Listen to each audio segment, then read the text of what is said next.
இன்று துவங்கியிருக்கின்ற வாக்குப்பதிவு உற்சாகமான முறையில் நடைபெற்றுக் கொண்டிருக்கிறது.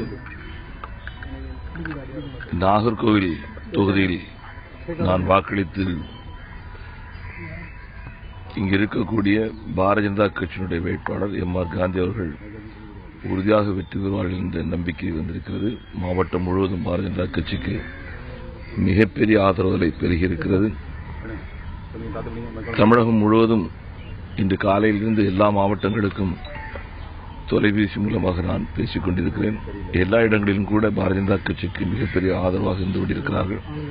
தமிழக மக்களுக்கு என்னுடைய நன்றிகளை தெரிவித்துக் கொள்கின்றேன். பாரதிய ஜனதா கட்சியுடைய ஆளுமை நிறைந்த அரசாங்கம் வரும் என்பதில் உறுதியாக நம்புகின்றேன்.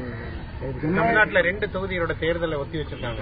இதனால தேர்தல் தமிழ்நாட்டில் நியாயமா நடக்கும் அப்படிங்கறத அவங்க காட்டுவதற்காக ஒரு பானை சோற்றுக்கு ஒரு சோறு பதம் என்று சொல்வார்கள். அதே போல்தான் இதெல்லாம் நடந்துகிட்டு இருக்கு. அந்த தேர்தல்கள் இந்த தேர்தல் முடிவுக்கு முன்பாக நடத்தப்பட வேண்டும் என்பது நம்முடைய கருத்து. தேர்தல் ஆணையம் எவ்வளவு முயன்றாலும் கூட இது தடுக்க முடியாது என்கின்ற நிலையை அவர்களே உணர்ந்ததாக கருதுகின்றோம்.